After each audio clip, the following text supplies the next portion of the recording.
The dust had not yet settled on the street when Pearl Brenner heard the sound that would change everything, the slow, uneven drag of boots across the wooden planks of her porch, and then the heavy, defeated collapse of a man onto the step beside her.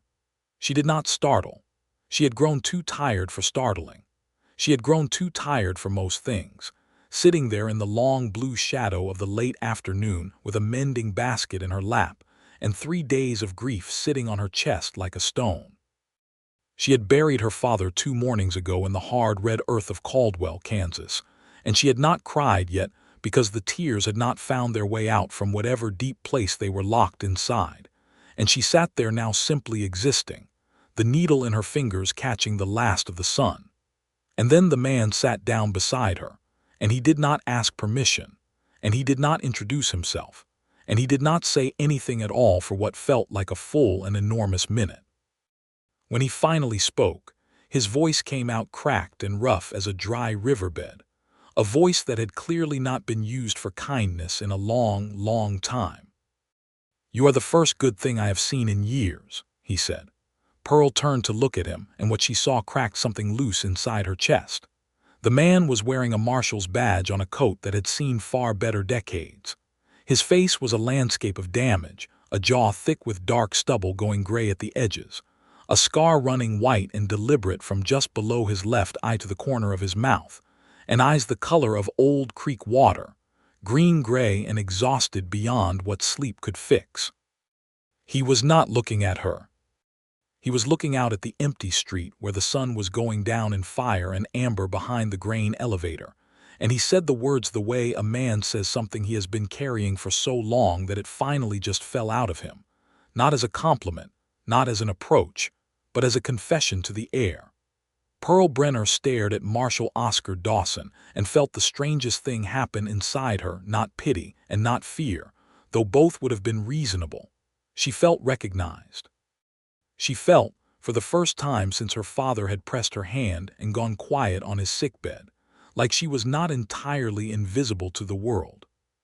She set down her mending basket and said, "You look like something that crawled out of a bad situation."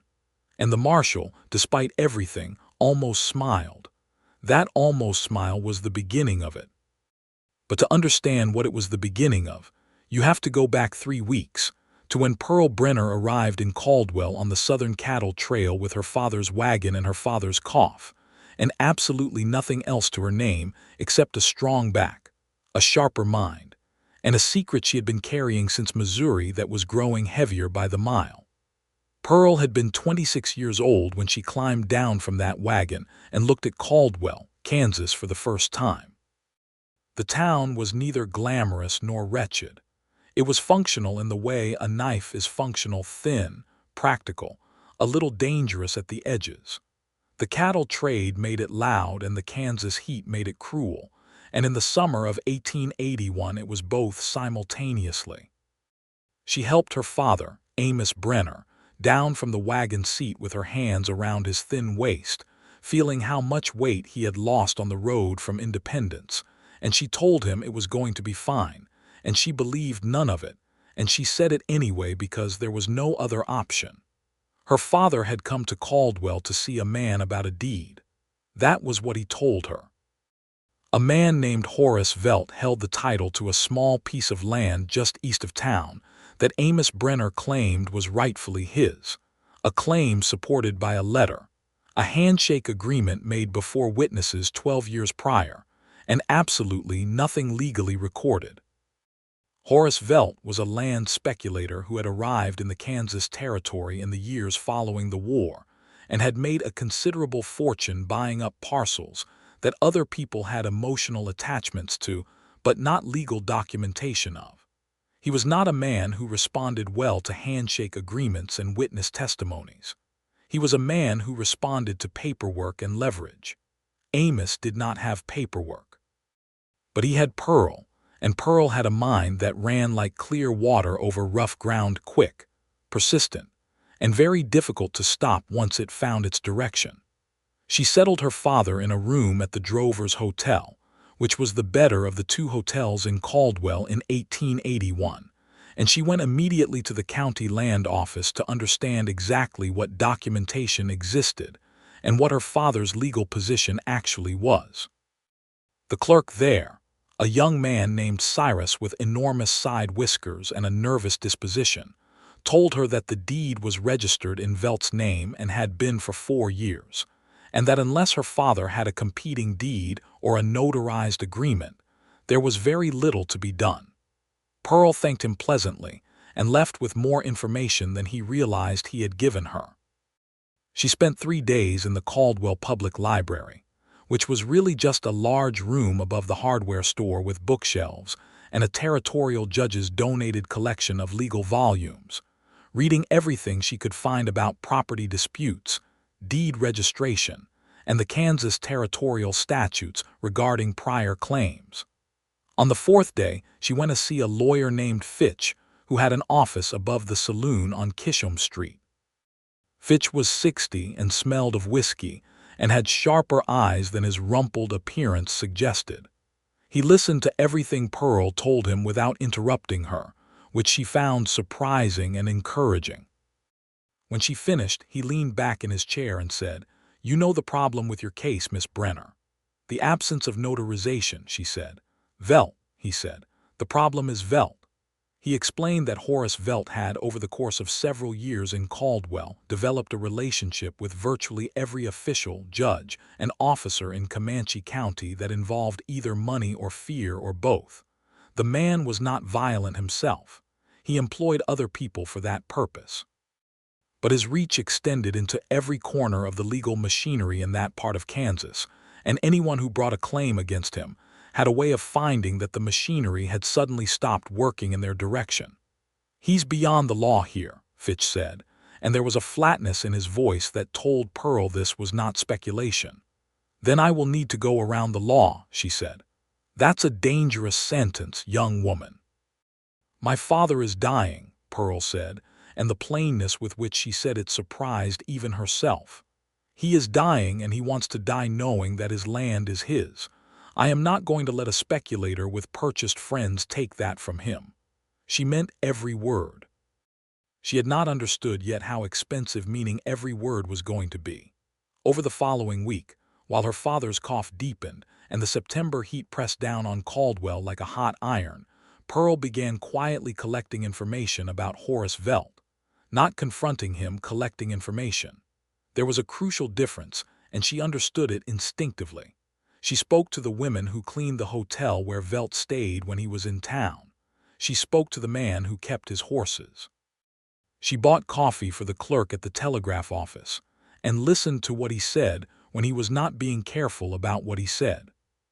She kept a small leather notebook that she filled with careful, precise handwriting, and by the end of that week she had assembled a picture of Horace Velt that was considerably more criminal than the portrait of a land speculator that Fitch had initially described. Velt was not merely a man who bent legal rules. He was a man who had, on at least 2 documented occasions, falsified the death records of landowners in order to claim abandoned property.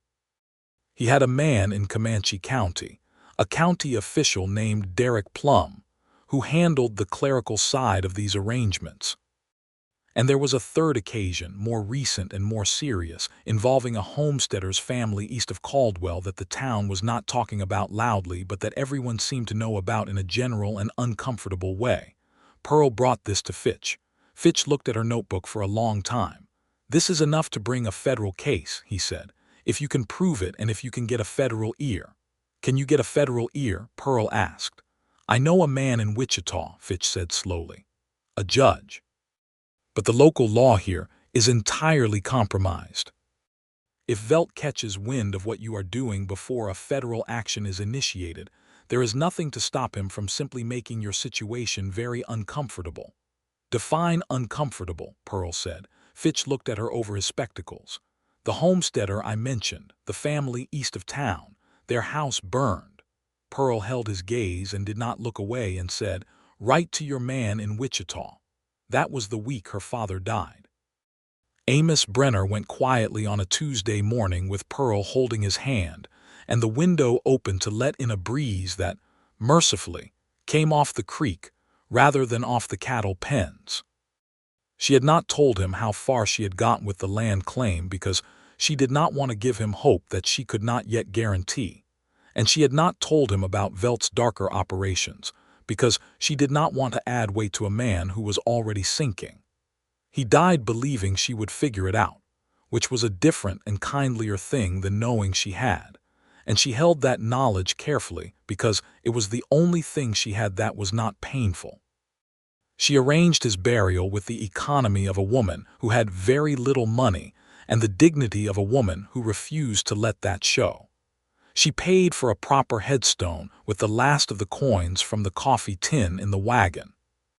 And then she sat on the porch of the Drovers' Hotel in the long blue shadow of the afternoon, with her mending basket and her locked-away grief, and no plan for what happened next, which was a novel and terrifying experience for a woman who had spent the entire previous month being nothing but plan.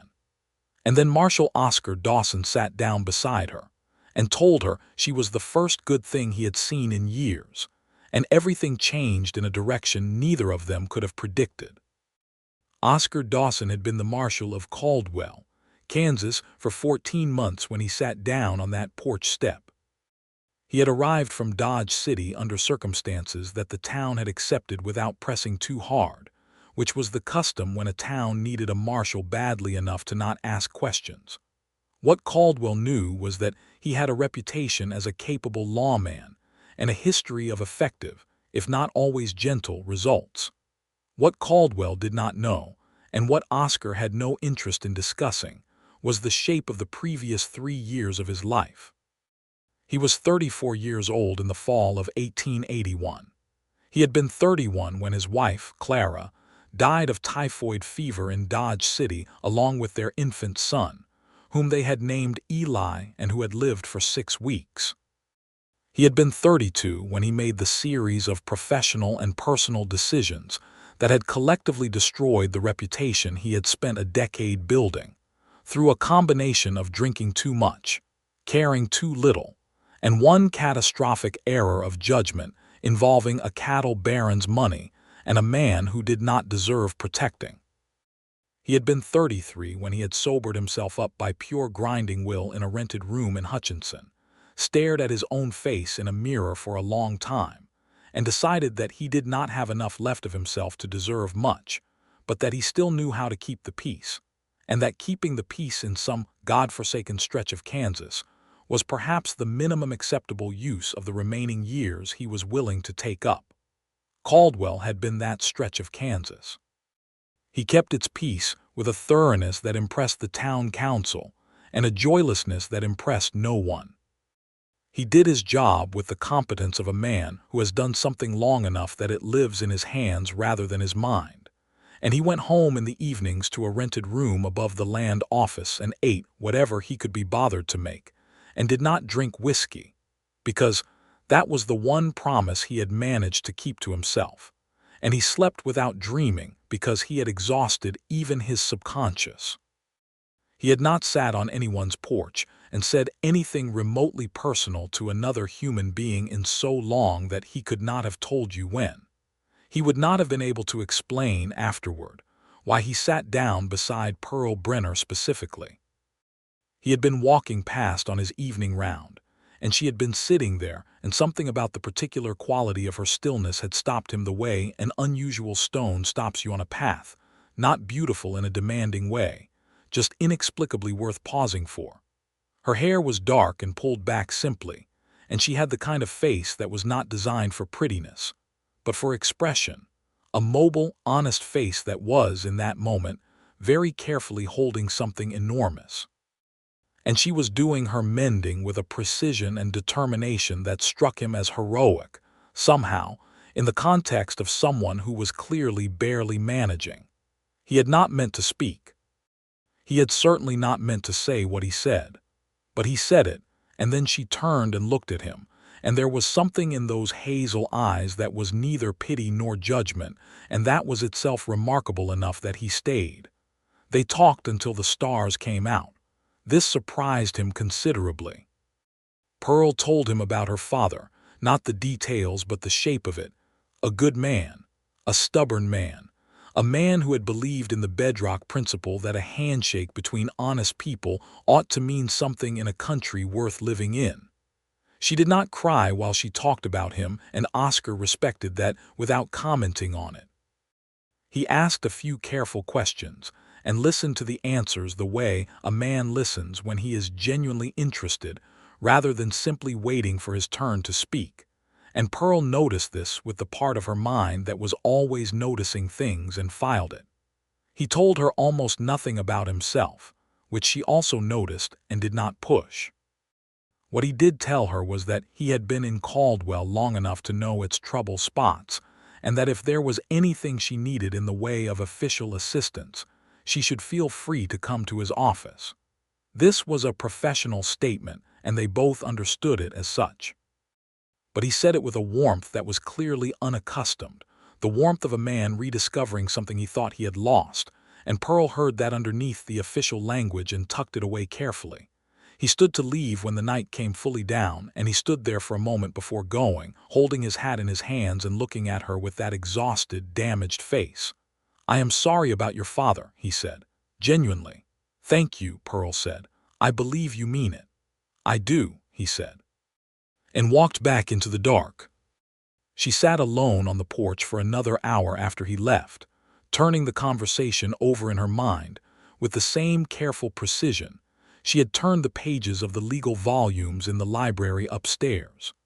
She thought about the quality of his listening, and the weight of what he was not saying, and the scar on his face, and the way his badge sat on his coat like something he had forgotten he was wearing. She thought about what it meant that this man, a lawman, an official, a person with actual power in the machinery she needed to use, had sat down beside her unprompted and been honest with her in the only way he currently knew how to be honest, which was by accident. She thought, "I need allies. I need honest ones. I need someone who is not already Veltz." And she thought, "He is not Veltz." And then she felt guilty for thinking strategically about someone who had just said something so nakedly vulnerable to her. And then she felt something else underneath the guilt that was warmer and more complicated, and she did not examine it closely yet because she was not in a position to examine it closely yet. The next morning she went to Oscar Dawson's office.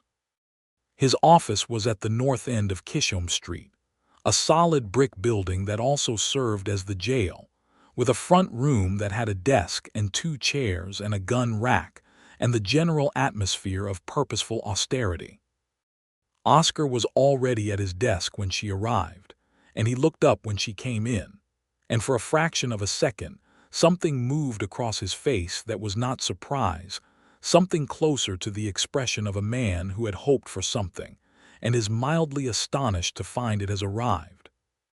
He brought her in and offered her the chair across from his desk, which had a broken back leg supported by a carefully placed folded piece of leather, and Pearl sat down and put her leather notebook on the desk between them. "You are a marshal," she said, "which means you have legal authority in this county independent of the county officials." "I do," Oscar said carefully. "And you report to the federal marshal's office in Wichita rather than to the county sheriff or the town council." He sat back slightly. "Where are you going with this?" "I need to know if your integrity is intact," Pearl said plainly. There was a long pause. Oscar looked at her with those Creekwater eyes, and she met his gaze without flinching. "That," he said, "is a complicated question." "Simplify it for me," she said. "My integrity as a lawman is intact," he said. "Other kinds of integrity I have been less careful with. Why are you asking?" She slid the leather notebook across the desk. "Because I have been building a case against Horace Velt for the past 2 weeks, and the lawyer I have been working with in this town believes that any official action at the county level will be blocked by Velt's relationships with the county administration. I need a federal pathway, and I need a lawman who will not be bought or frightened." Oscar opened the notebook. He was very still as he read it. Pearl watched his face and watched the stillness in it deepen from professional to something more personal as he turned the pages. "The homesteader east of town," he said. "Harlan Keyes, his family." "You know about them," Pearl said. "I know their house burned last April," Oscar said. I investigated and found nothing actionable. At the time, he closed the notebook and placed his hands flat on the desk and looked at her. You are saying the fire was Velt's. I am saying that Harlan Keyes had refused to sell a parcel that Velt wanted, and that 30 days after that refusal, the house burned and the Keyes family relocated to Nebraska, Pearl said. I am saying I spoke to Mabel Keyes' sister, who still lives 2 miles east of town, and she told me things that would not have been admissible in an informal county investigation, but would be very relevant to a federal one. Oscar was quiet for a long time. Pearl waited with the patience of a woman who has learned that silence is not necessarily an opponent. I need to tell you something, Oscar said finally. Not as an excuse, just as information you should have.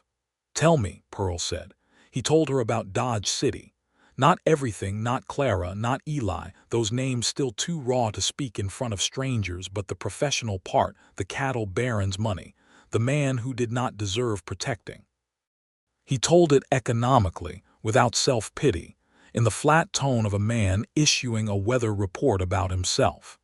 He told her because she had asked about his integrity, and he believed she deserved an accurate answer. When he finished, Pearl was quiet for a moment, and then she said, "That was a mistake." "Yes," Oscar said. "You have been paying for it for 3 years." "Yes," he said. "You could pay for it for 30 more years, or you could do something with what is left," Pearl said. It was not a gentle statement, but it was not a cruel one. It was the kind of statement that only a certain kind of person can make, the kind who believes in the essential seriousness of redemption as a practical matter. Oscar looked at her for a long moment, and she had the sense that she had said something that landed somewhere deep and resonant. "Tell me what you need from me," he said. It was the beginning of something enormous. Over the next 2 weeks, Pearl and Oscar worked together with the efficiency and mutual respect of 2 people who have discovered, to their collective surprise, that their minds are compatible. She brought the information and the strategic thinking. He brought the authority, the knowledge of federal procedure, and access to the telegraph lines that ran north to Wichita. He sent a telegram to the federal marshal's office on the 2nd day. On the 4th day, he received confirmation that a federal investigator named Agent Claiborne would arrive in Caldwell within the fortnight. On the 7th day, Horace Velt arrived in Caldwell himself, returning from a business trip to Topeka, and the town shifted subtly in the way towns shift when a powerful man comes back to them. Velt was not what Pearl had expected from the picture she had built of him in her notebook.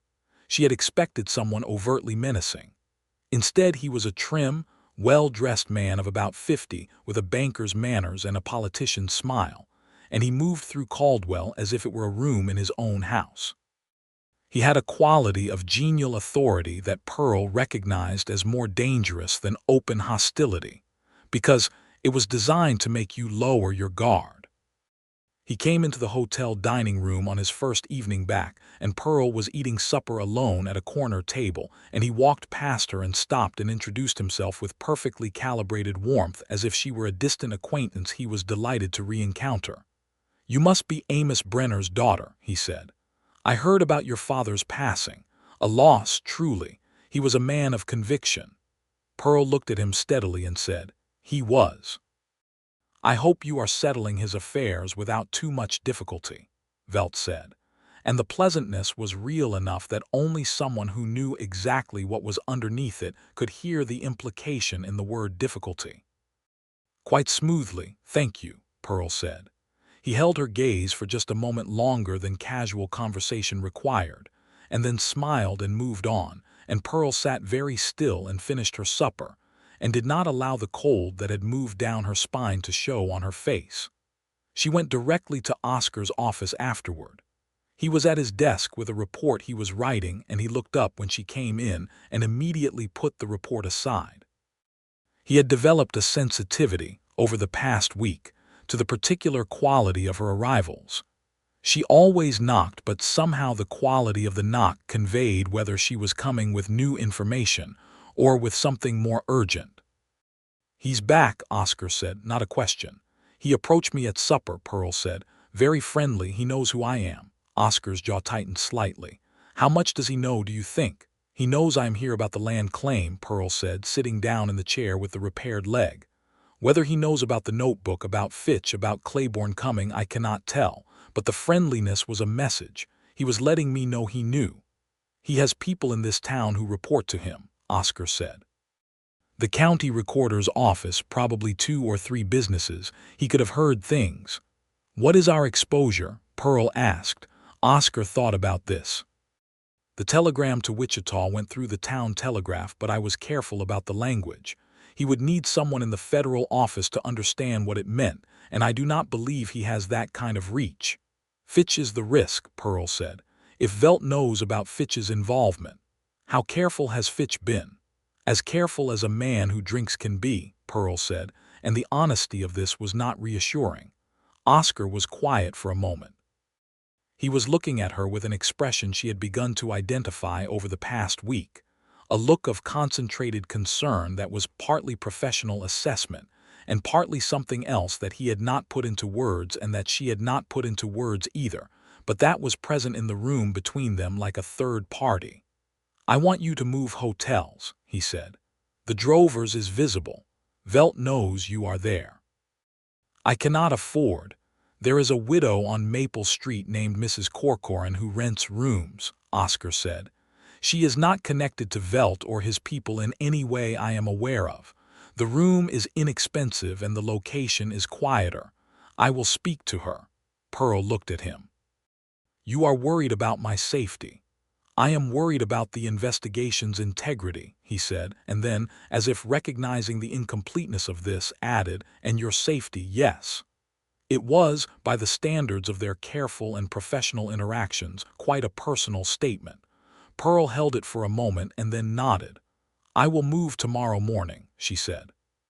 She moved tomorrow morning, and Mrs. Corcoran, a compact woman in her 50s with a silver bun and an evident gift for minding her own business, gave her a clean room with a good window and charged her $2 a week and asked no questions whatsoever, which Pearl found nearly miraculous. The days that followed had a dual quality that Pearl registered without quite acknowledging on the surface. They were productive and urgent, the work of building a federal case against a dangerous man proceeding with careful speed. Underneath that surface, something else was developing with equal if quieter urgency, and both Pearl and Oscar were equally careful not to acknowledge it directly, which meant that it announced itself in other ways. He brought her coffee one morning when he came to Mrs. Corcoran's to go over the latest document. She had obtained a bill of sale that bore Plum's signature in a context that was deeply suspicious, and he had brought it in an actual cup rather than a tin mug, which was a minor thing and which Pearl noticed. She had started keeping an eye out for him on her evening walks without deciding to do so. He had started adjusting his route. On the 9th day of their collaboration, 3 days before Claiborne was expected to arrive, Fitch was assaulted. It happened in the early evening behind the alley adjacent to his office. 2 men, faces covered, who beat him efficiently and thoroughly, and left him with a broken wrist and a message that was clearly intended to persuade him to remember less about what he knew. Fitch was tough enough that the beating did not accomplish this, but it accomplished something almost as damaging. It told Velt's people that a lawyer in Caldwell was gathering information against him, which meant the timeline had collapsed.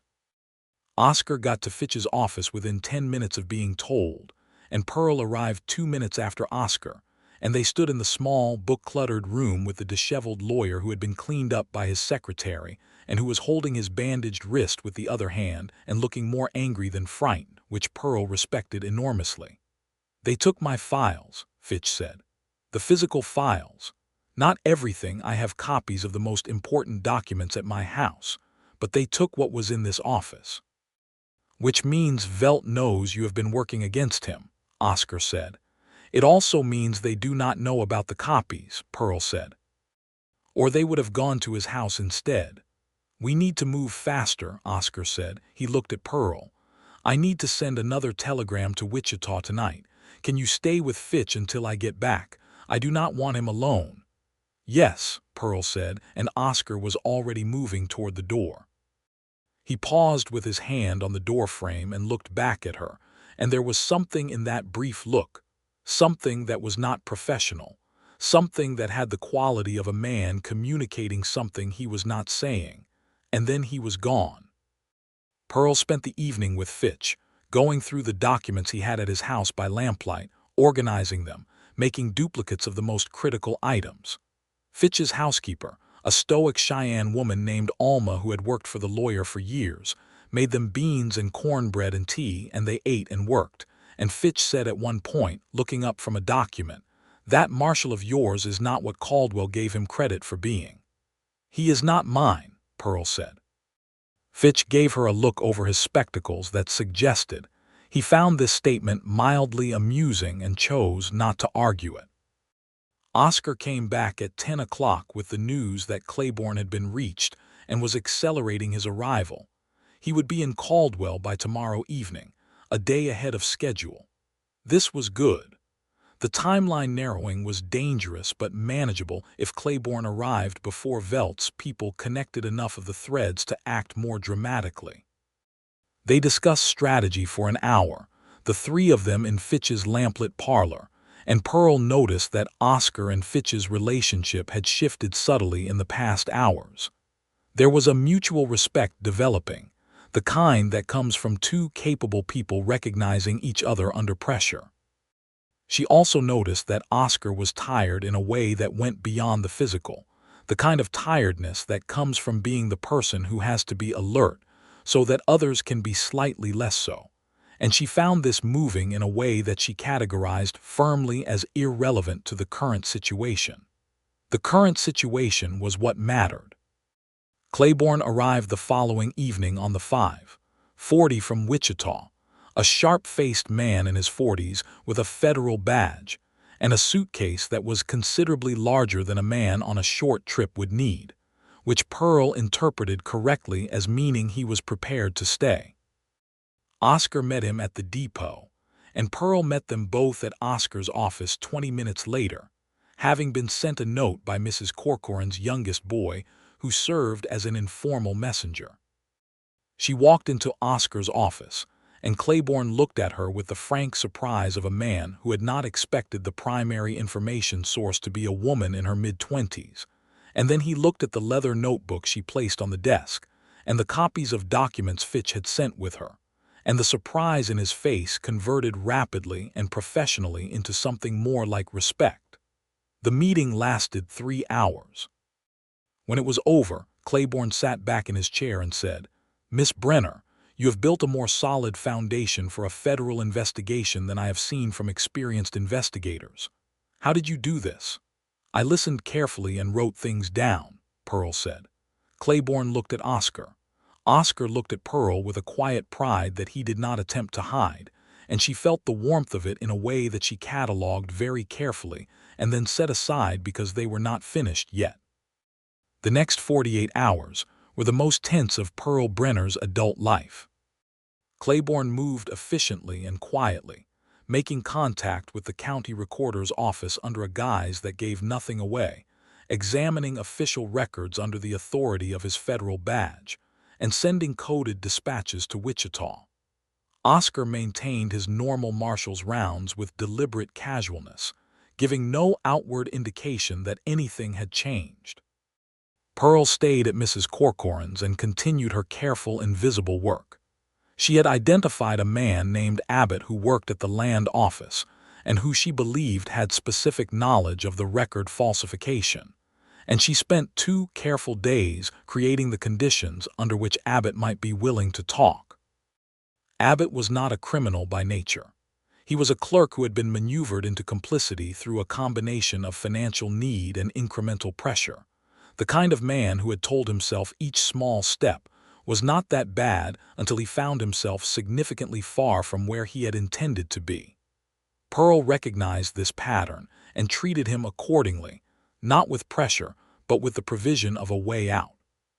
She explained, quietly and privately, over 2 conversations in the reading room above the hardware store, that the federal investigation was proceeding regardless of his cooperation, that his level of cooperation would determine his level of exposure, and that she was not interested in destroying him but in the truth. Abbott talked on the third day. His statement, taken formally by Claiborne with Oscar present, contained enough specific detail about the record falsification process, dates, names, the location of original documents that Plum had kept as insurance to constitute the core of a federal fraud case that would hold regardless of what Velt's county-level allies did. It was over faster than Pearl had expected it to be, and in a way that was less dramatic and more legal than she had feared, which is how the best outcomes tend to arrive. Horace Velt was arrested on a Thursday morning in October of 1881, taken from the dining room of the Caldwell Inn by Claiborne and Oscar with the quiet efficiency of two men who are very good at their jobs. Plum was arrested simultaneously at the county recorder's office by a federal deputy who had arrived on the morning train. Velt was dignified about it in the way that men of a certain kind of privilege are dignified, controlled, contained, already calculating, and he was transported to Wichita on the afternoon train under federal custody without incident. Pearl was not there to watch the arrest. She had not wanted to be. She had stood at the window of Mrs. Corcoran's front room and watched the morning light come across the street and told herself that it was enough that it had happened, that she did not need to watch. She was still at the window an hour later when she heard boots on the porch steps and a knock at the door, and Mrs.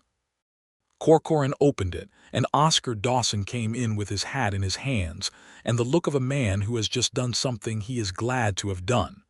"It is done," he said. "Both of them."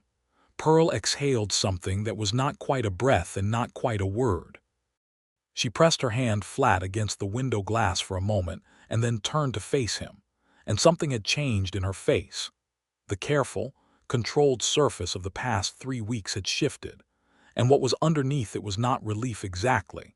It was something that had been there longer than the investigation, something she recognized belatedly as connected to a man sitting down beside her on a porch step and saying, "You are the first good thing I have seen in years." And the fact that she had believed him completely. "The land claim," she said, "my father's land. Claiborne has already initiated the process to review the deed registration," Oscar said. "With Plum's statement and Abbott's testimony, it is very likely the deed will be returned to your father's estate, to you as his heir." She had not thought about that the land, if it was returned, would be hers now. There was an enormous and complicated emotion in that thought that would take a long time to unpack. "Thank you," she said, and she meant it in more ways than the investigation. Oscar stood there with his hat in his hands and said, "You should not thank me. You built that case." You believed me when you had no reason to," Pearl said. "When I walked into your office with a notebook and a theory and a dead father and no official standing whatsoever. You believed me." He was quiet. "That is worth thanking you for," she said. There was a long moment between them. The morning light had come fully through the window now, and it fell across the floor between them like a bridge, and Mrs. Corcoran had tactfully found somewhere else in the house to be. "Pearl," Oscar said, and it was the first time he had used her given name without the miss in front of it, and the way it sounded in his voice was careful and deliberate in the way that only a person who has thought about something a great deal can be careful and deliberate. "I know," she said quietly. "You know what I am going to say." "You are going to say something true that frightens you a little," she said. "You have been building up to it for 2 weeks and you keep not saying it because you are not sure you have the right to say it yet."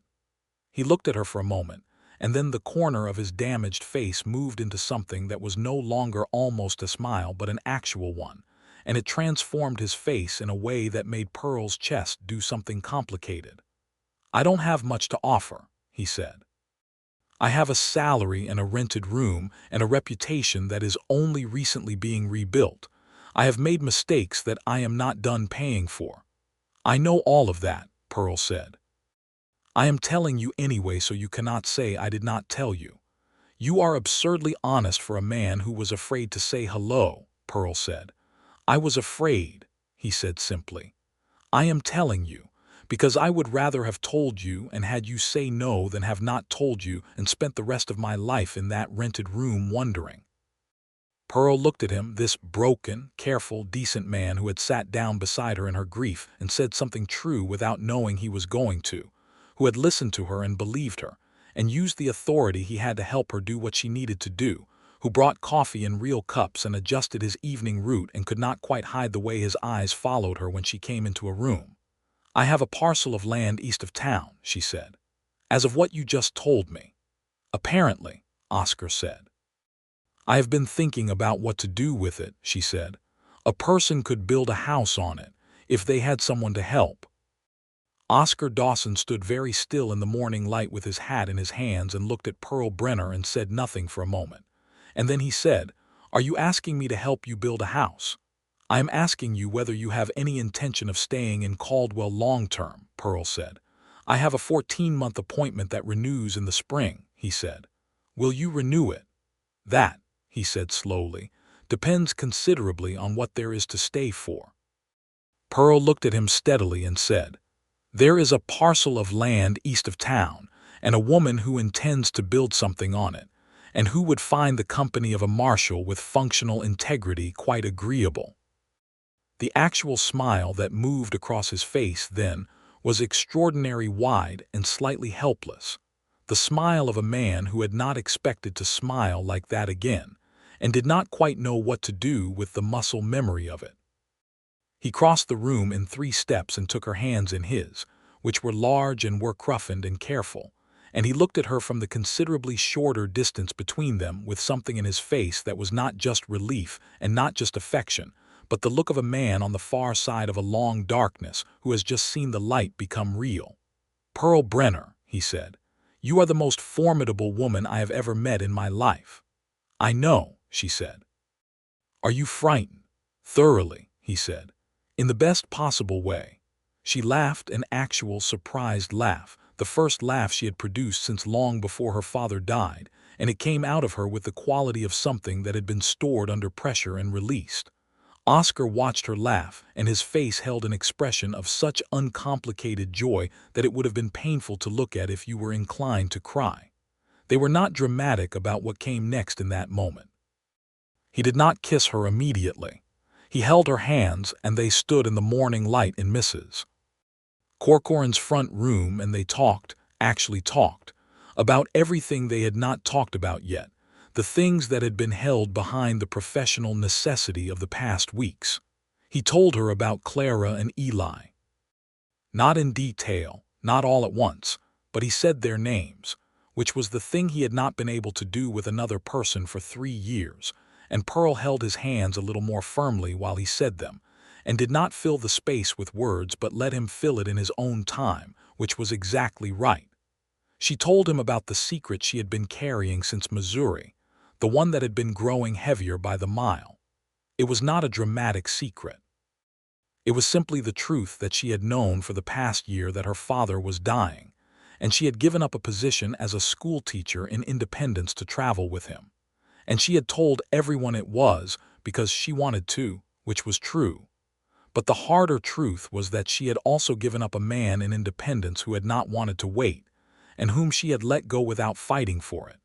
And she had felt guilty about that not fighting for months, and now, standing here with Oscar Dawson's hands around hers, she could see clearly that the man in Independence had not been worth fighting for, and that she had not actually known, until this exact moment, what worth fighting for felt like. They stood there until Mrs. Corcoran came back into the room with a tea tray and a completely unsurprised expression, and set the tray on the side table and said, "Tea," as if this explained everything, which in its way it did. The weeks that followed had a completely different quality than the weeks before. The urgency was gone.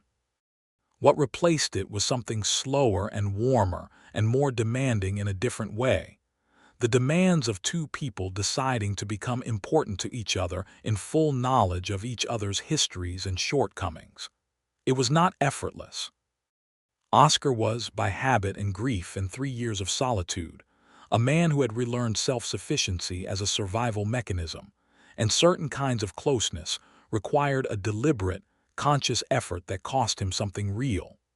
There were evenings when Pearl could see him pulling back from the edge of something, a conversation, a moment of openness, not because he did not want it, but because wanting it was still unfamiliar enough to feel dangerous.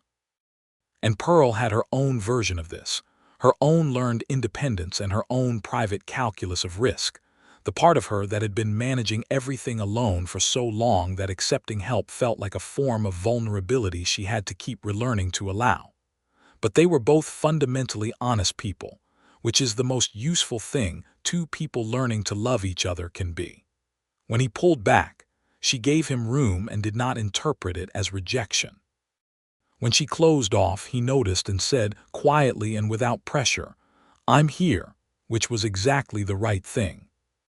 They learned the geography of each other through 100 small revelations, meals shared at the drover's dining room, evenings on the porch of Mrs. Corcoran's house, long conversations that migrated from the professional to the personal so gradually that neither of them could ever quite identify where the transition had occurred. He told her, piece by piece, about the years in Dodge City, not just the professional failure but Clara, the shape of that loss, the particular specific cruelty of losing a child who had barely had the chance to be a person. He told it in pieces, and Pearl received each piece with the same quality of attentiveness he had originally given her, and she did not tell him it would be all right, because she understood that it was not all right. It was simply something that was, something that would always be, and that acknowledging it as such was more respectful than attempting to fix it. "Do you blame yourself?" she asked him once directly, in the way she did everything. "For Clara dying?" "No. For Eli." He was quiet for a moment. "Not for him dying, for not being for the months after, for being who I became in those months, for not being better than that. Yes, I blame myself for that." "You came back," Pearl said. "Eventually," he said. "You came back," she repeated. "That is not nothing." He looked at her with those green-gray eyes and said, "No, it is not nothing." Federal investigator Claiborne returned to Wichita with enough material to prosecute Velt and Plum, and in February of 1882 both men were convicted in federal court on charges of fraud, falsification of public records, and conspiracy. Velt was sentenced to 8 years. Plum, having cooperated extensively, received a suspended sentence and permanent disbarment from public office, which Pearl felt was probably too gentle, but was nonetheless a measure of justice. The land deed was returned to Pearl in November of 1881.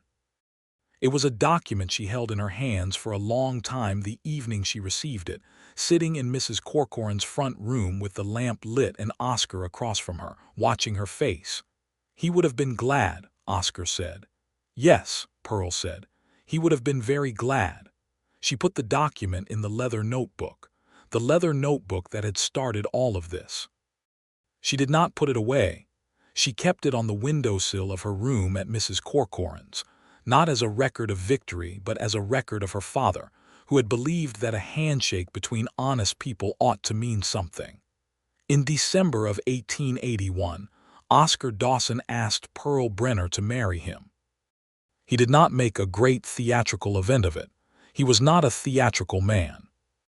They were walking the land east of town on a Sunday afternoon, the two of them standing on the parcel that now legally belonged to Pearl, with the winter-flat Kansas plain stretching out around them and the light going golden and low, and he had stopped walking and she had stopped beside him, and he had said, looking at the land rather than at her in the way a person sometimes addresses the universe when they are saying something very large, "I think I would like to stay." "In Caldwell," Pearl said. "On this land," he said, "with you, if you are willing." She looked at the profile of his face, the scar, the jaw, the exhausted eyes that had slowly, week by week in her company, stopped looking quite so exhausted. She looked at the badge on his coat and the hat he was holding in his hands, because he was always holding his hat in his hands when he was being earnest. "You are asking me to marry you while looking at a field," she said. "I am," he said. "Oscar Dawson," Pearl said. "Look at me when you ask." He turned and looked at her, and the directness of it, those eyes, that face, The whole damaged and resilient and carefully honest person of him hit her with the full weight of everything she had come to know about him in the past months. "Will you marry me?" he said. "I'm not much. You are a great deal," Pearl said. "Yes." He exhaled like a man who has been holding his breath for considerably longer than the duration of this conversation, which was probably true. They were married in March of 1882 in the small church on Market Street in Caldwell, in a ceremony attended by Fitch, who had healed completely and who cried silently throughout in the manner of a man who is very surprised to find himself crying, by Mrs. Corcoran, who wore her good hat, by Claiborne, who came down from Wichita specifically and brought a handsome wedding gift of a set of legal volumes that Pearl was enormously pleased by and that Oscar professed to find amusing, and by Agent Claiborne's associate, a young deputy named Sayers who had no particular connection to either of them but had heard the story and apparently found it impossible not to attend. Pearl wore a blue dress she had made herself from fabric purchased at the general store on Kisham Street. Oscar wore his good coat, from which he had removed the badge for the ceremony, and which fit him considerably better than it used to, because he had been eating properly for the past several months, and the gauntness of his first appearance on her porch step had filled out into something that was simply the frame of a healthy and substantial man. When the minister said to him, "You may kiss your bride," Oscar cupped Pearl's face in his hands with such careful gentleness that you could see every person in the small church feel it, and kissed her in a way that was private despite the audience. A kiss that was not performative but real, the kind that you give someone when you have thought about it for a long time and mean it completely. Pearl rested her forehead against his for a moment afterward, her hands flat against his chest, and then she looked at him and smiled, and it was the smile of a woman who has arrived somewhere she did not know she was looking for. They moved into a small rented house on Maple Street, ironically 2 doors down from Mrs. Corcoran, who continued to be their nearest and most discreet neighbor, with the intention of building on the parcel east of town in the spring, when the ground would permit it, and when Oscar had accumulated enough in savings to make the construction practical. He had renewed his Marshal's appointment in February, securing another year with the expectation of further renewal, and Pearl had, by March, been approached by the school board to teach at the Caldwell School, which was expanding due to the town's population growth, and she had accepted with an enthusiasm that surprised Oscar, who had forgotten she had trained as a teacher before all of this began. She was an extraordinary teacher. He discovered this by accident one afternoon when he was walking past the schoolhouse on his rounds, and heard her voice through the open window, not lecturing but questioning, drawing out answers in the manner of someone who believes that knowledge is something people already have access to and simply need help finding. He stood outside the window for several minutes listening with an expression on his face that Mrs. Corcoran, who was coincidentally passing in her wagon, observed and stored in her memory with considerable satisfaction. The house on the parcel east of town went up in the summer of 1882. Oscar oversaw the construction with the help of a local carpenter named Tibbs, who was both skilled and remarkably agreeable, and Pearl involved herself in every decision about the house's layout with the same focused intelligence she had brought to Velt's case, asking questions, understanding the technical aspects, making decisions that were both practical and, in ways that were not always immediately apparent, deeply considered. The house had a good kitchen with a large window facing east. It had a front porch wide enough for 2 chairs. It had a room that Pearl designated immediately, without discussion, as the study, and lined with shelves and filled with books, and in which Oscar spent the first evening after they moved in, standing in the center of the room looking at the walls of books with the expression of a man who is visiting a good dream. "You built me a library," he said. "I built us a library," Pearl said. He turned and looked at her and said nothing, which was sometimes the most articulate thing Oscar Dawson could do. September of 1882 brought news that Pearl received one morning after Oscar had left for his rounds, sitting at the kitchen table with a cup of tea going cold beside her, and a stunned and quiet expression on her face that was not unhappy, not at all unhappy, only enormous. She told him that evening. He was at the kitchen table with a report he was working on, and she sat down across from him and said his name in a tone that made him put the report down immediately. "I need to tell you something," she said. He looked at her face, and the look on his own face shifted through several expressions very quickly. "We are going to need the third bedroom," Pearl said. Oscar Dawson was very still for a moment, and then he stood up from the table and came around to where she was sitting and kneeled down beside her chair and took both her hands in his and looked at her with an expression that was so open, so raw, so completely without any protective layer between his heart and his face, that Pearl had to press her free hand to her own mouth for a moment. "Are you certain?" he said. "I am very rarely uncertain about anything," Pearl said, and she was laughing, and something had broken loose in her finally tears, the ones that had been locked away since her father's death, that had never quite come. They came now, not from sadness but from the particular overflowing that happens when life accumulates to a point of abundance that the body cannot hold quietly. Oscar held her hands and let her cry and did not tell her to stop or that everything was all right. He simply stayed, which was what he was very good at, what he had been building toward, the long and difficult project of learning to stay. "I want you to know something," he said when she had quieted. "Whatever happens, you are the best decision I have ever made in my life." "I know," Pearl said, which was not arrogance but the recognition of a truth that they had both built together, deliberately, over months of honesty and patience and choosing each other again every day. "Also," Oscar said, with the return of that actual smile, "I may need to expand the library." Pearl laughed, surprised and delighted. "Why?" "Because I believe a child of yours is going to need significantly more books than the average person," he said. Their son was born in April of 1883 in the east bedroom of the house on the parcel east of town, with a local midwife named Mrs.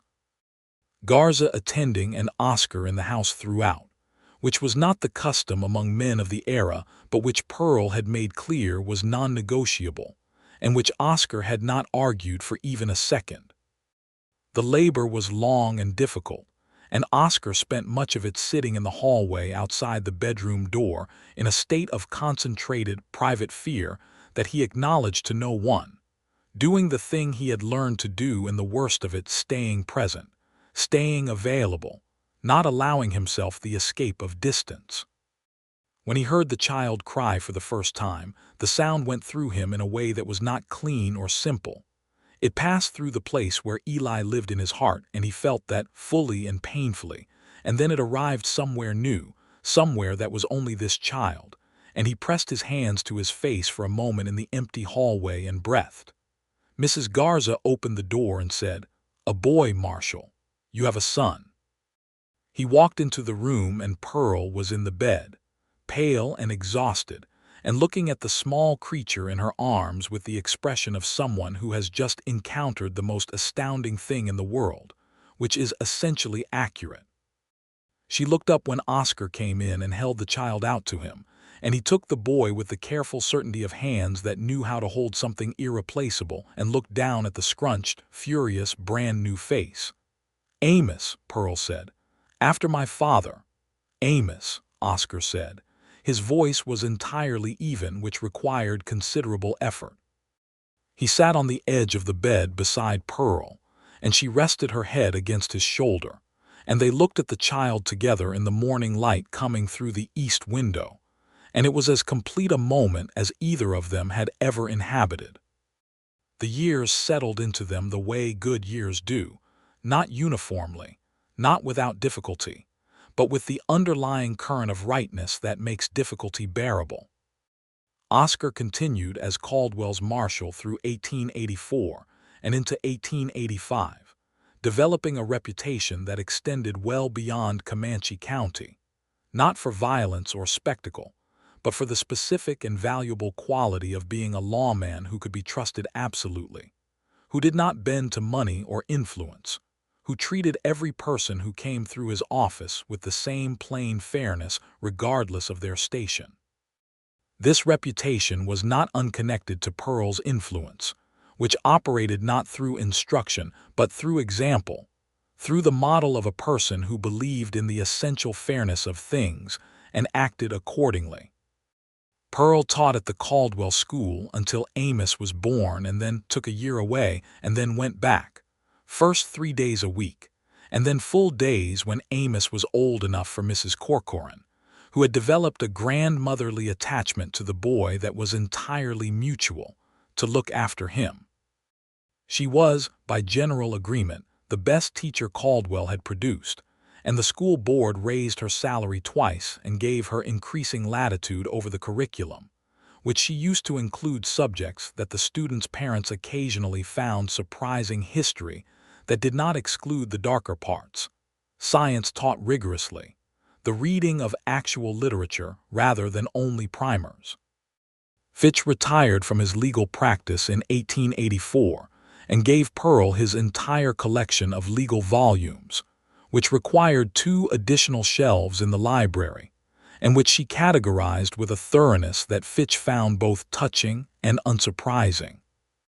She had not herself become a lawyer. Women were not permitted to practice law in Kansas in 1884, which was an injustice she was aware of and vocal about, and which she correctly predicted, to anyone who would listen, would not remain the case indefinitely. But her understanding of the law was genuine and detailed, and she served informally as an advisor to several people in Caldwell over the years who needed help navigating legal situations they did not have the resources to pay a lawyer for. In the fall of 1884, something happened that Oscar had not fully anticipated. He became aware that the appointment as Marshal was no longer the exile he had originally treated it as. He had intended Caldwell as a holding pattern, a place to be functional without requiring him to be fully alive, somewhere between a porch step in September of 1881 and a morning in April of 1883, when he held a new son in a sunlit bedroom. It had become home, not just a place to perform his function, but the actual, specific geography of his life, full of people he knew and cared for, and a woman and a child who were the center of everything. He renewed his appointment in 1885 and did not experience this as a resignation to circumstance, but as a choice. Amos Dawson grew into a child of cheerful intensity, inheriting his mother's quickness and his father's steadiness in a combination that produced a boy who was both curious about everything and patient enough to actually learn it. He had Pearl's dark hair and Oscar's creekwater eyes, and the scar on Oscar's face fascinated him from an early age, not with horror, but with the perfectly reasonable interest of a child who wants to know the story of everything. "How did you get it?" he asked at age 4, reaching up to touch the scar with one careful finger. "A long time ago," Oscar said. "I was in a place I should not have been, and a man who did not like me very much let me know about it." "Did it hurt?" "Yes," Oscar said honestly. "But you are all right now," Amos said, with the declarative certainty of a 4-year-old who has never seen his father be anything other than all right. "Yes," Oscar said, "I am all right now." Pearl, who had been at the kitchen table with a book and who had heard this exchange, looked up and met Oscar's eyes across the room, and the look that passed between them was wordless and complete, the look of 2 people who share a specific and private understanding of how far all right is from where they started. In the spring of 1886, Pearl discovered she was expecting again. She told Oscar with considerably less dramatic delivery than the first time, sitting at the breakfast table in the ordinary morning light with Amos making a catastrophe of his porridge in the background, and Oscar looked at her and then looked at the chaos of his son and then back at her and said, "We are going to need to expand the house." "I was thinking the same thing," Pearl said. "Also the library," he said. "Necessarily," she said. Their second child was a daughter, born in November of 1886, whom they named Clara. Oscar had suggested it quietly one evening, and Pearl had looked at him for a moment and then said, "Yes." That is exactly right. And she had meant multiple things by it. That it was a beautiful name, and that it was important not to bury the past, but to carry it forward with you. That Clara Dawson the first had been a person who mattered, and that there was no dishonor in a new person carrying her name forward into a life her predecessor had not been able to live. Oscar did not cry when the name was decided and did not cry when the baby arrived. But when Pearl first handed Clara to him, and he looked at the small dark-haired girl, there was a quality of fullness in his face that was almost too large to look at directly. The fullness of a man who has been given back something he believed was permanently gone, not to replace what was lost but to coexist with it, to live alongside it in the honest and complicated way that life actually works. Clara Dawson grew into a child of remarkable serenity, who appeared to have decided, very early, that the world was fundamentally interesting, and that the correct response to it was close observation. She watched everything with wide, dark eyes that had Pearl's quality of noticing, and she made Oscar laugh more easily than anything else in his life, which Pearl observed with a private and sustained joy. By 1887, Caldwell, Kansas was a different town than the one Pearl had driven into in a wagon with her dying father in the summer of 1881. The cattle trade had shifted, the great Kishom Trail drives were winding down as the Kansas railroads expanded and the ranching industry reorganized, and Caldwell was adjusting from a trail town to a more settled agricultural community. This transition brought its own tensions and its own adjustments, and Oscar's work shifted with it, less about managing the rougher edges of the cattle trade and more about the slower, more complicated peacekeeping of a community in transition. It suited him well. He had always been better, Pearl had observed over 6 years, at the slow and patient work than at the dramatic. The dramatic moments he handled with complete competence and without drama, which was probably the best way to handle them. But it was in the steady accumulation of trust, in the thousand small interactions of a town's daily life, that his genuine gift for the work expressed itself most clearly. Pearl continued to teach. In 1887 she was asked to serve on the school board, which was an unprecedented appointment for a woman in Caldwell, and she accepted with the same combination of genuine enthusiasm and complete practicality with which she approached everything. She used the position to advocate for expanded curriculum, for improved facilities for the school's growing population, and for the appointment of additional teachers, including the town's first teacher dedicated to educating the children of Caldwell's black families, who were attending an entirely separate and chronically underfunded school. This last initiative created more friction than anything else she attempted and also mattered to her more than anything else she attempted, and she pursued it with patient, persistent, absolutely unyielding focus. "You are going to make enemies," Oscar told her one evening, not as a discouragement, simply as information. "I'm already making enemies," Pearl said. "The enemies exist regardless of what I do. The question is whether they are made in the course of something worthwhile." "Of course they are," Oscar said. There was no debate in this. She succeeded partially. Not full equality in Caldwell's schools would not come in Pearl's tenure on the school board, and she knew it, and she pursued it anyway because the distance between where things are and where they should be does not excuse inaction. It requires it. What she secured was funding, a dedicated teacher, and a formal commitment from the board to the principle of equal educational opportunity that could be pointed to and built upon by whoever came after. This was how good people in difficult times made progress. Pearl had learned not in single dramatic victories, but in the slow accumulation of ground that future people would stand on and go further from, not knowing who had leveled it for them. Oscar read everything she presented to the board in draft form, not because she needed him to, but because he wanted to understand everything she was doing.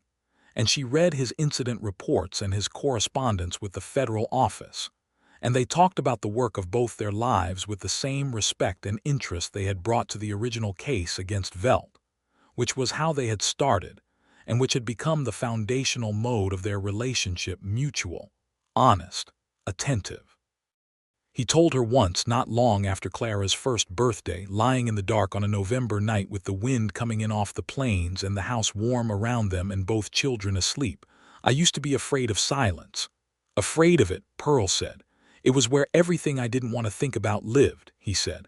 "After Clara and Eli, the silence was where all of that was." Pearl was quiet for a moment. "And now the silence is where you are," he said simply. "Even when you are not in the room, the silence has you in it." Pearl lay still for a moment with that. "Oscar Dawson," she said finally, "for a man who was afraid to say hello, you have become remarkably articulate." He made a sound that was almost a laugh. "I had a good teacher." "You did," she said, and moved closer to him in the dark, and the November wind pressed against the walls of the house they had built on the land her father had loved, and it did not get in. In 1888, Amos started at the Caldwell school and went into Pearl's class, which created a fascinating domestic situation that both of them negotiated with considerable care. Pearl treating Amos with the same measured fairness she gave every student, and Amos discovering, with a 5-year-old's unfiltered clarity, that his mother at school was somehow both his mother and a different, more formidable person simultaneously. "She is very strict," he reported to Oscar one evening at supper. "Your mother is very thorough," Oscar said carefully. "She told William Hanks that he needed to redo his sums because he had been sloppy," Amos said. "Was he sloppy?" Oscar asked. Amos considered this with characteristic seriousness. "Yes," he admitted. "He was very sloppy." "There you are," Oscar said. Pearl, who was at the stove and had heard all of this, did not turn around, but Oscar could see from the set of her shoulders that she was very close to smiling. It was a good year. They were all good years in the way that the years of a genuinely built life are good. Not without difficulty, not without loss, not without the ordinary griefs and frustrations of existence, but good in the way that things are good when they are real and chosen and cared for. In the spring of 1889, Oscar came home from work one evening with a letter from the federal marshal's office in Wichita that contained an offer. A senior position, deputy federal marshal, based in Wichita, with a significantly larger salary and authority that extended across the entire state. It was the kind of position that, 3 years earlier, Oscar would have known he did not deserve, and, if he were honest, 7 years earlier, before Clara and Eli in Dodge City, would have been his natural trajectory. The letter was respectful and detailed, and made clear that the offer was the direct result of 14 years of accumulated professional reputation, with the last 7 years in Caldwell being the most significant part of it.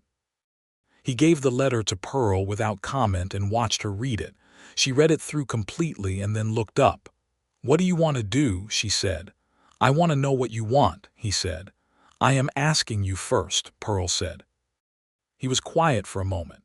He looked around the kitchen, the good window facing east, the shelves Pearl had put up beside the stove, Amos's slate and chalk pieces from school that had migrated from his room to the kitchen table, the small drawing Clara had made that was pinned to the wall above the door, a picture of what was apparently their family, executed in pencil with considerable more heart than anatomical accuracy. "I want to stay," Oscar said. "Then stay," Pearl said. "The salary we manage," Pearl said. "We have always managed, write back and thank them and decline. Just like that." "Just like that," Pearl said. She folded the letter and handed it back to him. "Oscar, we built this. We are not leaving it for a salary." He took the letter and looked at her, and the expression on his face was one she had seen many times now and still never quite got used to, the look of a man who keeps being surprised to find himself happy, not because he doubts it, but because he had spent enough time without it that its presence remains, in some deep part of him, remarkable. He wrote back and declined. The letter he sent was gracious and specific, and he meant every word of it, and when it was sent, he felt nothing but the clean relief of a man who has confirmed where he lives. The Dawson house on the land east of Caldwell continued to be what it had been from the beginning: full, busy, warm, with the specific warmth of people who have chosen each other deliberately and continue to do so.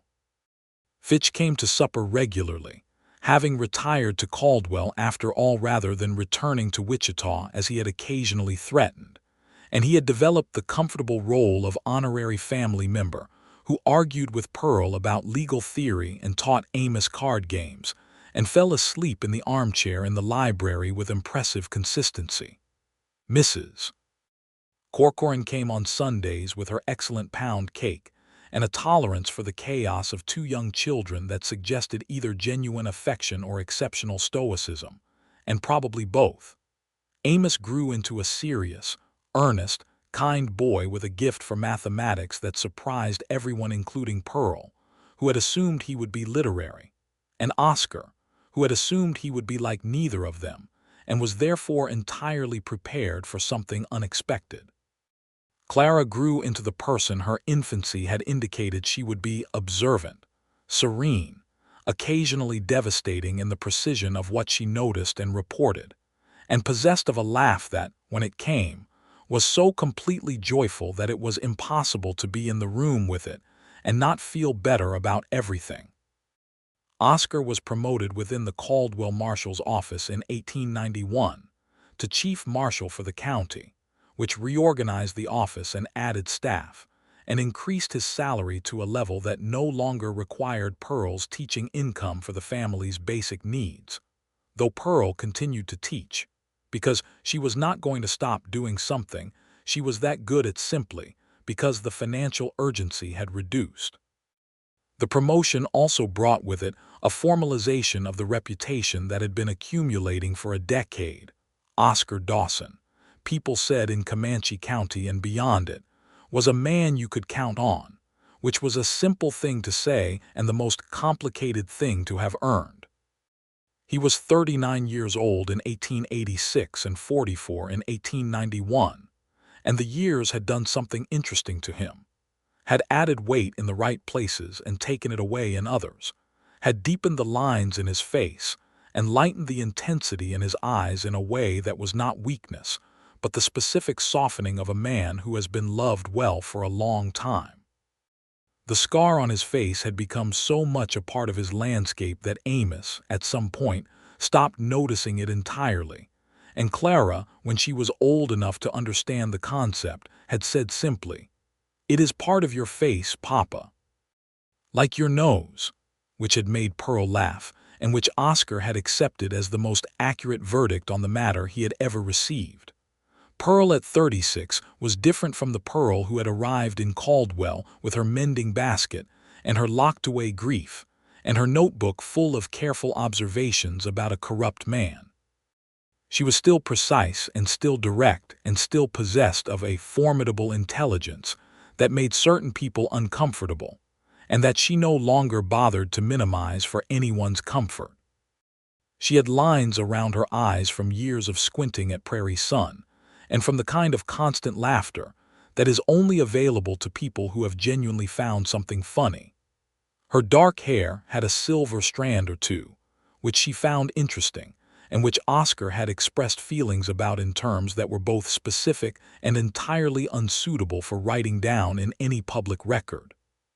She was beautiful in the way that women are beautiful when they are fully themselves and not apologizing for it, which is the best and rarest kind. They had not, it turned out, stopped building things.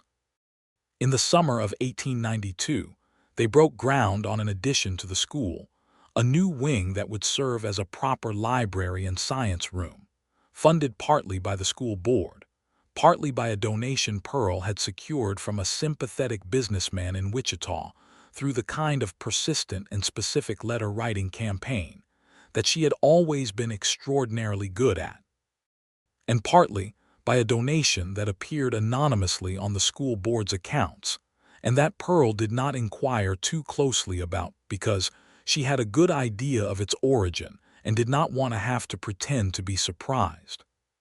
She did one evening look at Oscar over supper and say, "The anonymous donation to the school library. What about it, Oscar said. "Thank you," Pearl said.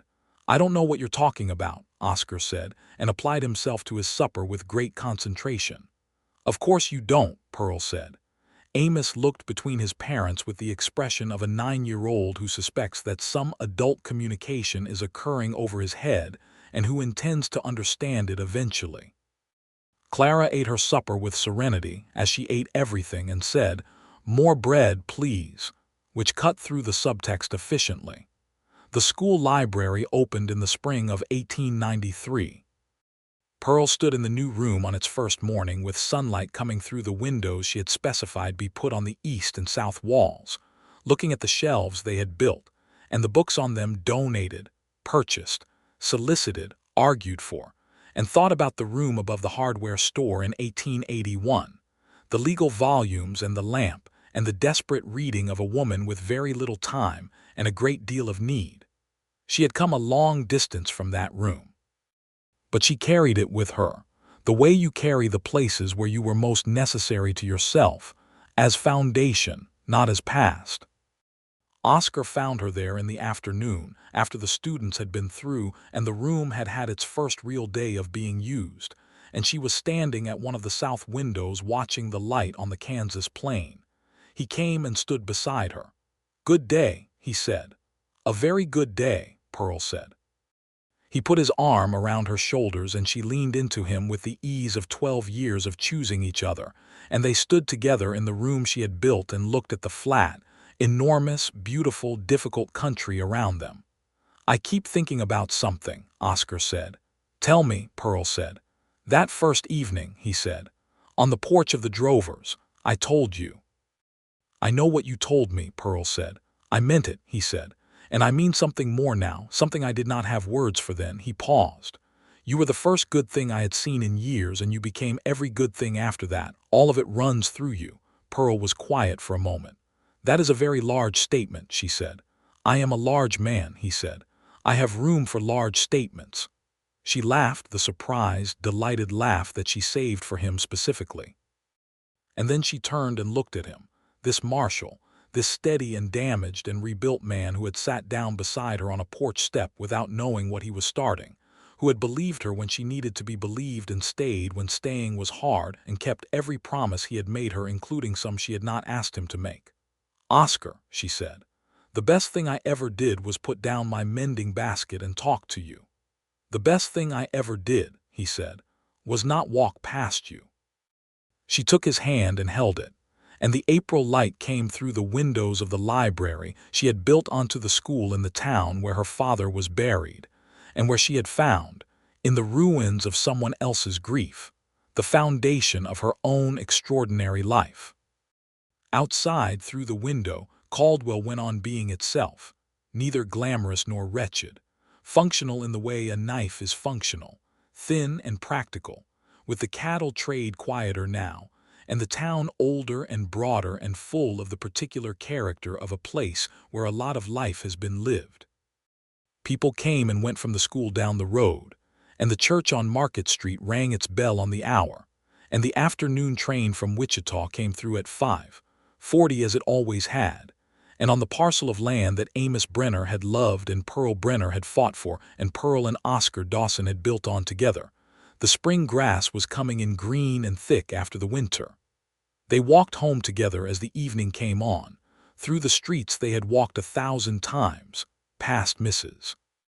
Corcoran's house where the light was already burning in the parlor window, past Fitch's rented rooms where he was probably already asleep in his chair, past the Marshal's office that had been the first place Pearl had laid her leather notebook on a man's desk, and asked him directly if his integrity was intact.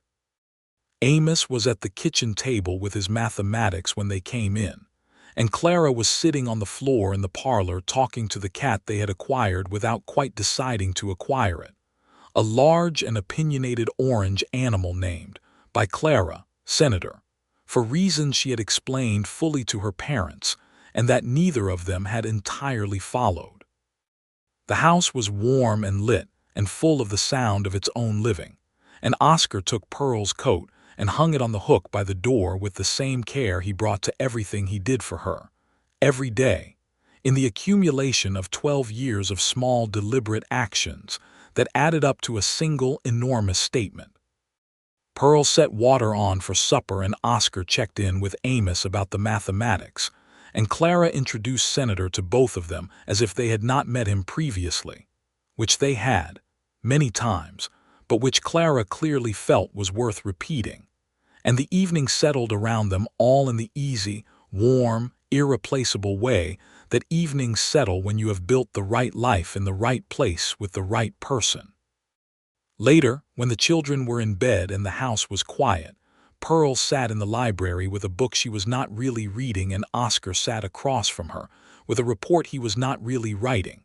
And the silence between them was exactly what Oscar had described on a November night years before. The silence that had someone in it, warm and present and full, even when it was quiet. He looked up from his report and found her looking at him, and they held each other's gaze with the comfortable intimacy of people who have looked at each other so many times that looking has become a form of conversation. "Good," he said. "Very good," Pearl said. The lamp burned between them and the plane's wind moved past the walls of the house that stood on land that had been worth fighting for.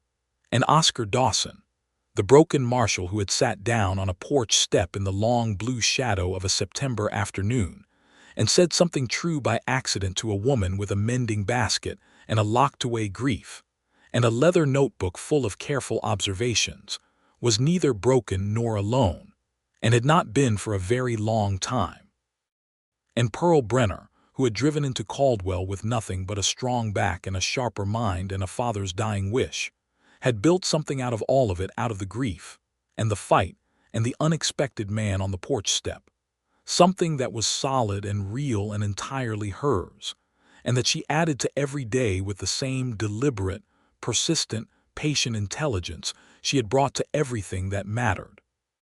Outside the window, the Kansas stars came out one by one over the dark plain, enormous and indifferent and beautiful, the same stars that had burned over the territory for 1,000 years before there was a town here, before there was a porch or a notebook or a badge or a scar, before any of it, burning on above everything with the absolute steadiness of things that simply are. And inside the lamplit library, two people sat together in the quiet of the life they had chosen, and it was enough, and it was everything, and it was more than either of them, sitting alone in the years before this one, had believed they would ever be allowed to have.